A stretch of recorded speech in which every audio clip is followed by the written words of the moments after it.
Hello and welcome, ladies and gentlemen, my name is Crash and I've just had some horrible weeks.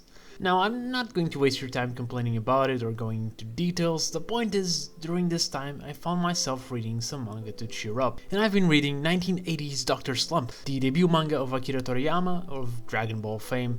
And based on that information, you may think this manga is another action-heavy series, but you'd be wrong. The battle shonen genre would only rise in popularity a couple of years later with Okuro no Ken. So this is a full-on chaotic and insane gag manga. It's full of fourth wall breaks, lack of coherent plot, but most importantly, it's quite cute and funny. Dr. Slump is not a masterpiece, but that's kinda why it helped me cheer up. Google defines masterpiece as a work of outstanding artistry, skill, or workmanship, and the manga community defines it as Monster, Vagabond, and Pun Pun. And I'm not here to diss those three manga. I never read Vagabond, and while Monster and Pun Pun are not really my favorite works of their respective mangaka, the fact is I still love them. They are masterpieces. They're not like most manga, and they shouldn't. There's a lot to get from smaller manga, from the non-masterpieces, from the mid-works. Honestly, masterpieces are kinda overrated. Fact of the matter is, neither Monster or Pun Pun or Berserk or any other of those kind of stories would have helped me during these weeks. I didn't need that. I didn't need a masterpiece. I needed something fun, simple, and enjoyable. You don't need to just read masterpieces. As a matter of fact, I think you shouldn't just read masterpieces. There's tons and tons of variety in manga, from gag comedies to battle shonens to ecchi rom-coms to sappy romances to cheesy horror. And there's worth in all of that. Sure, there's good and bad manga, that's not what I'm arguing. I'm just arguing that any genre or style has the potential to make your life, or even day, a little bit better. And ultimately, that's the biggest thing a manga can do. More so than being amazingly well written, the ability to offer the reader something. To be able to cheer someone up, that is what manga should strive for. Take Blazing Transfer Student, for example, another gag manga from the 80s. This isn't a manga that's winning any awards for its tight writing or perfect art style. The manga presents itself as a pretty dumb one. And that's not to say it has bad writing, mind you. Everything in it, every character and every line is carefully planned to sound stupid in the most fun way. Is it a masterpiece? No. Am I incredibly grateful that I got to experience this manga? Yes, I am. It's amazing, and you should check it out too. Dr. Slump fits the same category, but Kami-sama no Yutori ni is slightly different. Again, no masterpiece. Not gonna pretend that it is. It's a pretty brutal that game manga with a story that doesn't need to make sense.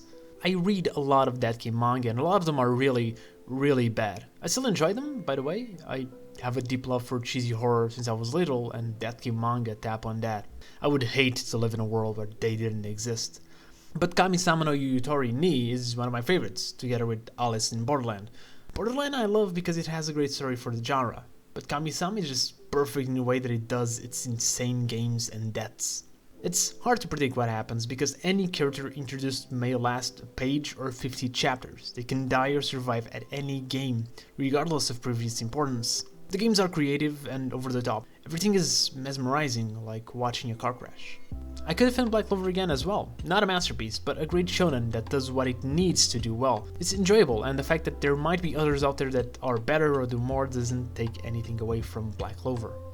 And ecchi, the most hated genre, I feel, for reasons that I understand, but manga like We Never Learn is great, and a manga that actually uses ecchi in a great way. There are manga that use ecchi well that can be considered masterpieces, in my opinion. Sunmei, Arigato, or even Nozokiana. But I want to talk about Aikora and Criminale. Criminale is just a manga that I wanted to give a shout out because it sounds like it's a bad manga, but it's fantastic and you should read it. The comedy is just on point. Aikora is more of a traditional ecchi-aram, very inspired in Lavina. The main plot is virtually the same.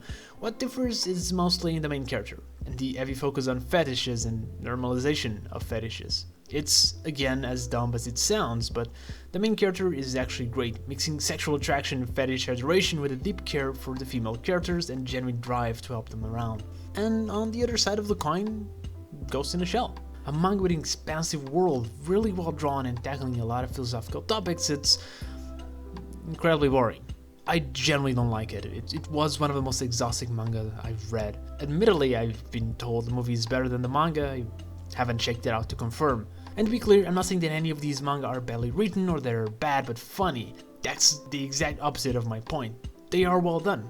That's why they're enjoyable. It's written and drawn by a capable mangaka who knows exactly the kind of story that they're writing. It's just that the main draw, the focus, it's not necessarily on well-written worlds and philosophical themes, and rather on giving you something more simple and raw.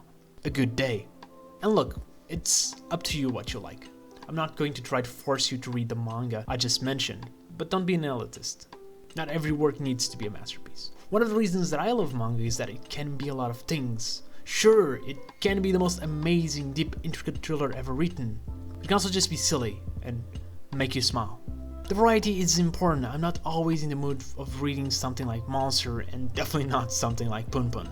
Sometimes I am, but I'm just as happy to read Roboko. And Roboko isn't less of a good manga because it's not Monster. Just enjoy the little things. And if you watch until here, thank you very much. And I'll see you next video. But before you go, announcement thingy. I'm doing a stupid thing, a very, very stupid thing, stream, where I do a tier list of Volume 1 covers of pretty much every relevant and a lot of non-relevant Shonen Jump manga. And there might be guests with me, I'm still figuring that last part out. The thing here is, I will only do that if I reach 500 subscribers by the end of June. Yes, it's a goal thing, so let's try to do it. Thank you for watching.